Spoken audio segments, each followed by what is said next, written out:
Hi friends, welcome back to my channel. நீங்க பார்த்துட்டு இருக்கிறது அன்லக்கி கேர்ள் சீரியல் ரிவ்யூ. டிராமாக்குள்ள போறதுக்கு முன்னாடி மறக்காம இந்த வீடியோக்கு ஒரு லைக் போட்டுருங்க. சரி, வாங்க டிராமாக்குள்ள போலாம்.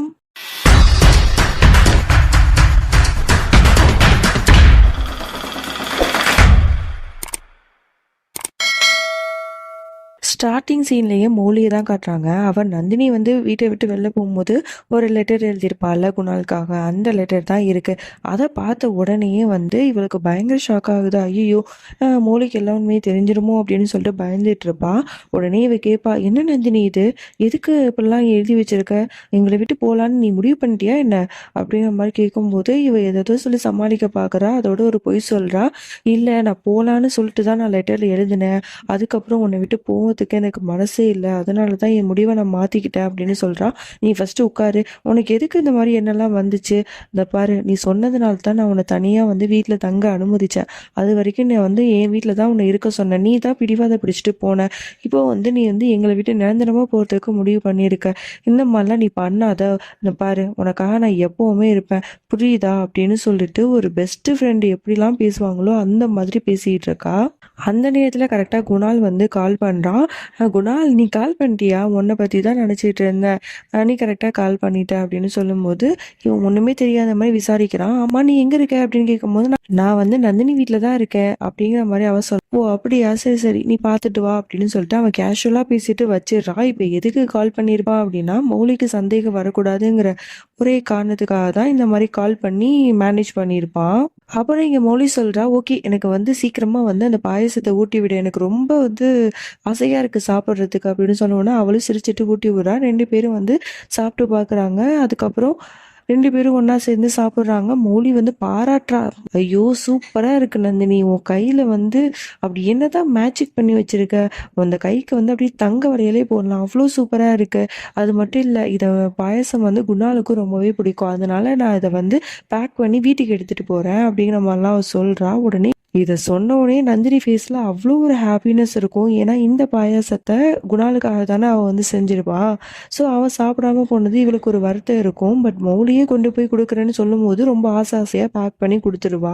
இங்கே நைட் ஆகிடுது. குணாலுக்கு ரொம்பவே கில்ட்டியாக இருக்குது.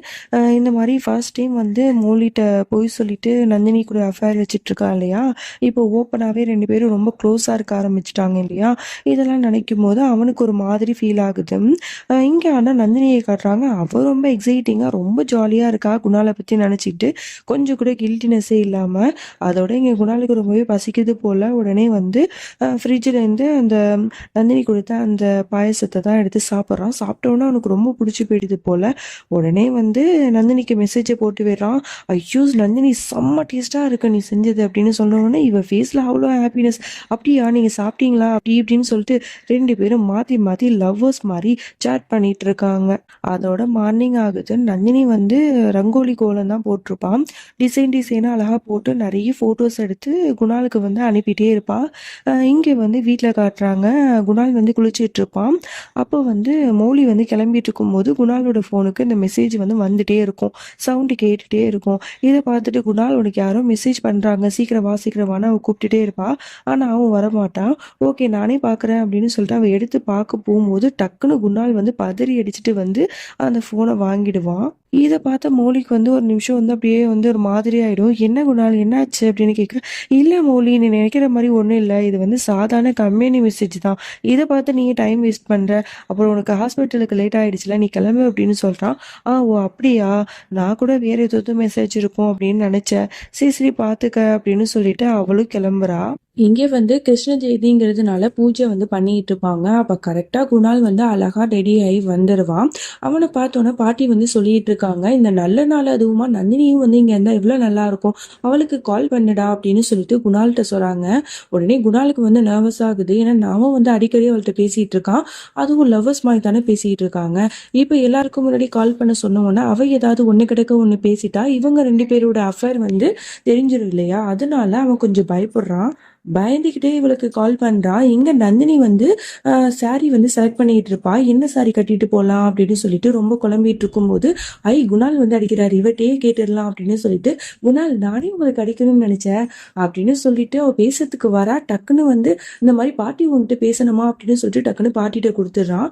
அப்போ வந்து அவ சுதாரிச்சுக்கிறா. ஐயோ, எல்லாரும் இருக்காங்க போல, ஃபோன் வந்து ஸ்பீக்கர்ல இருக்கு போல அப்படின்னு அவ தெரிஞ்சுக்கிறா.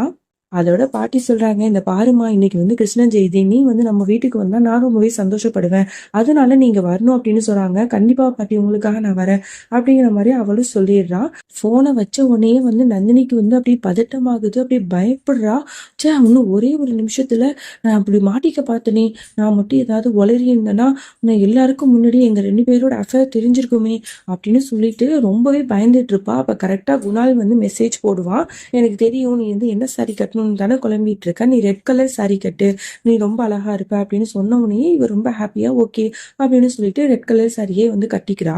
இங்க வந்து குணால் வந்து போனே பார்த்துட்டு இருக்கான். அப்ப காலிங் பெல் அடிக்கிற சவுண்டு கேக்குது. பாட்டி வந்து போய் யாருன்னு பாருப்பா அப்படின்னு சொன்ன உடனே அவனும் போய் கதவை திறக்கிறான். அங்க பார்த்தா நந்தினி தான் வந்து ரெட் கலர் சாரி கட்டிட்டு அப்படியே வந்து நிக்கிறா. அப்படியே அவளை பார்த்தோன்னே என்னமோ ஏஞ்சலை பாக்குற மாதிரி அப்படியே வச்சக்கண்ணு வாங்காம அவளையே லுக்கு விட்டுட்டு இருக்கான். அப்ப மௌலி வந்து நந்தினி அப்படின்னு சொல்லிட்டு கத்துறா. அதுக்கப்புறம் சாரியை பார்த்துட்டு, நம்ம 2 பேரும் ஒரே சாரியை போட்டிருக்கோமே அப்படின்னு சொல்லிட்டு, வா வா அப்படின்னு சொல்லிட்டு அவளை அழைச்சிட்டு போறா. அப்போ 3 பேரும் ஒன்னா சேர்ந்து போவாங்க. இந்த ஃப்ரேமை நல்லா கவனிச்சு பாருங்க. இதுலயே அந்த கதையை நமக்கு புரிய வச்சிருப்பாங்க. நடுவுல வந்து குணால் நிப்பான். ஒரு பக்கம் மௌலி, இன்னொரு பக்கம் வந்து நந்தினி அப்படின்னு சொல்லிட்டு நிப்பாங்க. இவனுக்கு 2 பொண்டாட்டிங்கிற மாதிரி இந்த ஃப்ரேம்லயே காட்டிட்டாங்க. அதோட உள்ளாக்க போறாங்க. அப்ப பாட்டி கூட கேக்குறாங்க, என்ன 2 பேரும் சொல்லி வச்ச மாதிரி ஒரே saree கட்டியிருக்கீங்க அப்படின்னு சொல்லிட்டு. ஆமா பாட்டி, நாங்க 2 பேரும் பெஸ்ட் ஃப்ரெண்ட்ஸ்ல, அதனால அப்படிதான் இருப்போம் அப்படின்னு சொல்லிட்டு எவ சொல்ல, உடனே குணாலும் சொல்றான், ஆமா 2 பேரும் இந்த சாரியில ரொம்ப நல்லா இருக்கீங்க அப்படிங்கிற மாதிரி இங்க பேசிட்டு இருக்கும்போது மௌலியோட அம்மாவும் வந்துடுறாங்க. உடனே வந்து அவளும் ஹக் பண்ணிட்டு ரொம்ப சந்தோஷமா இருக்கும்போது, உடனே மௌலியோட அம்மாக்கு தான் வந்து நந்தினியை பிடிக்காதே, இவளும் இங்க தான் இருக்காளா அப்படிங்கிற மாதிரி ஒரு மாதிரி குத்தி காட்டுற மாதிரி பேசிட்டு போறாங்க. அப்புறம் எல்லாரும் பூஜைக்கு போகும்போது இங்க குணால் நந்தினி மட்டும் ஓரமா வந்து நிக்கிறாங்க. அப்போ வந்து குணால் வந்து ஒரு ரோஸை வந்து எடுத்து கீழே வச்சுட்டு, இதை எடுத்து உன் தலையில வச்சுக்க அப்படிங்கிற மாதிரி செய்கை காட்டுறான். உடனே அவ சொல்றா, இல்ல நான் மாட்டேன் அப்படிங்கிற மாதிரி தலையாட்டுறா. நீ வச்சுக்க போறியா இல்லையா அப்படிங்கிற மாதிரி அவ சொன்ன உடனே டக்குன்னு வந்து அவளும் யாருக்கும் தெரியாம எடுத்து அந்த ரோஸ் எடுத்து தள்ள வச்சுக்கிறா. உடனே இதை பார்த்து அவன் ரொம்பவே சந்தோஷமா வந்து ஆகுறான். இதெல்லாம் பார்க்கும்போது என்ன சொல்றதுன்னே தெரியல, கன்றாவியா இருக்கு. அதோட எல்லாரும் ஒண்ணா சேர்ந்து ஆரத்தி வந்து எடுக்கிறாங்க. குணால், மௌலி 2 பேரும் தான் எடுத்துட்டு இருக்காங்க. அதை பார்க்கும்போது நந்தினிக்கு கொஞ்சம் பொறாமையா தான் இருக்கு. அவளும் பக்கத்துல தான் நிக்கிறா. அதோட நல்லபடியா வந்து பூஜையும் முடிஞ்சிருது. அப்போ வந்து மாமியார்காரங்க கேக்குறாங்க, உனக்கு வந்து கிருஷ்ணனா பிடிக்குமாமா அப்படின்னு கேட்கும்போது, கிருஷ்ணனா எனக்கு ரொம்பவே பிடிக்கும் அப்படிங்கிற மாதிரி அவ சொல்லிட்டு இருக்கா. ஒரு வழியா அந்த பூஜையே நடந்து முடிஞ்சிருது. அப்ப குணால், நந்தினி 2 பேரும் ஒண்ணா வந்து நடந்து வராங்க. அப்புறம் அவங்க 2 பேரோட கையும் வந்து அப்படியே உரசுது. அப்படியே கையை பிடிக்கலாம் அப்படின்னு சொல்லிட்டு வரும்போது கரெக்டா அந்த இடத்துக்கு மௌலி வந்துருவா. உடனே வந்து சொல்லுவா, இந்த மாதிரி நந்தினி வந்து தனியா போவேனா குணால், நம்ம 2 பேரும் அவளை டிராப் பண்ணிட்டு வரலாம் அப்படிங்கிற மாதிரி சொல்லுவான். இந்த இடத்துல எனக்கு என்ன தோணுச்சுன்னா, நீ சொன்னாலும் சொல்லலைனாலும் அவன் நந்தினியை டிராப் பண்ண தான் போறான் அப்படிங்கிற மாதிரி தான் நமக்கு தோணுது. நம்ம மௌலி தான் எதுவுமே புரியாம அப்பாவியா இருக்கா. அப்ப கார்ல எல்லாரும் போயிட்டு இருப்பாங்க. அப்ப வந்து அது உள்ளாக்க வந்து ஒரு பிரேஸ்லெட் இருக்கும் போல. ஸோ அதை வந்து மௌலி எடுத்துருவா. அதை எடுக்கும்போது நந்தினி பார்த்துட்டு, இது என்னோட பிரேஸ்லெட் மாதிரி இருக்கே, அது எப்படி உங்களுக்கு கிடைச்சிச்சு அப்படிங்கிற மாதிரி சொல்லும்போது, உனக்கு நடந்ததே தெரியாதா, இது வந்து ஃபர்ஸ்ட் டைம் நம்ம 2 பேரும் மீட் பண்றதுக்கு முன்னாடி குணால் கையில தான் இந்த பிரேஸ்லெட் வந்து கிடைச்சிச்சு. அவன் தான் வந்து என்கிட்ட கொடுத்தான். அதுக்கப்புறம் தான் வந்து நீ தான் அது அப்படின்னு நான் கண்டுபிடிச்சு உன்னை தேடுறதுக்கு நான் முயற்சி பண்ணேன் அப்படிங்கிற மாதிரி நடந்த எல்லா விஷயத்தையும் சொல்லிட்டு இருக்கா. உடனே அந்த பிரேஸ்லெட்டை கையில வச்சுட்டு, அப்பா நம்ம 2 பேரும் சேரணும்னு அன்னைக்கே கடவுள் முடிவு பண்ணிட்டாரு போல அப்படிங்கிற மாதிரி இவ கண்ணால வந்து பேச, அவனும் கண்ணால பேச அப்படின்னு 2 பேரும் பார்த்துட்டு இருப்பாங்க. ஒரு வழியா வந்து அவளோட ஃப்ளாட்டுக்கும் வந்துருவாங்க. உடனே மௌலி சொல்லுவா, ஓகே நான் வீடு வரைக்கும் வந்து உன்னை விட்டுட்டு வரேன் அப்படின்னு சொல்லிட்டு. அதுக்கு அவ சொல்லுவா, அதெல்லாம் ஒண்ணு வேணாம், நீங்க 2 பேரும் போங்க, ரொம்ப லேட் ஆயிடுச்சு, நான் பார்த்துக்கிறேன் அப்படிங்கிற மாதிரி சொல்லிட்டு ஹக் பண்ணிட்டு அவனும் பாய் சொல்லிட்டு அங்கேருந்து போயிடுவா. அப்ப கூட குணால் வந்து மெசேஜ் போட்டுட்டு இருப்பான் அவளுக்கு. இந்த பிரேஸ்லெட் வந்து எனக்கு ரொம்பவே ஸ்பெஷல். இவ்வளோ நாள் நான் பொக்கிஷம் மாதிரி வச்சிருந்தேன். அதனால இது எப்பவுமே உன் கையில போட்டுக்க அப்படிங்கிற மாதிரி சொன்ன உடனே உடனே அவளும் சிரிச்சிட்டு சரிங்கிற மாதிரி மெசேஜ் பண்ணுவா. இதுக்கு நடுவுல இந்த சைக்கோ பையன் இருக்கால, அவ அங்க பூஜைக்கு போன நேரமா பார்த்து இங்க நந்தினி வீட்டுல வந்து கதவை தட்டிட்டே இருப்பான். ஸோ அதுக்கப்புறம் வந்து நந்தினி உன்னை சும்மா விட மாட்டேன் அப்படிங்கிற மாதிரி சொல்லிட்டு இருப்பான். இது எதுவுமே வந்து நந்தினிக்கு தெரியாது. அவன் ஒண்ணுமே தெரியாம போய் கதவை போய் திறப்பா.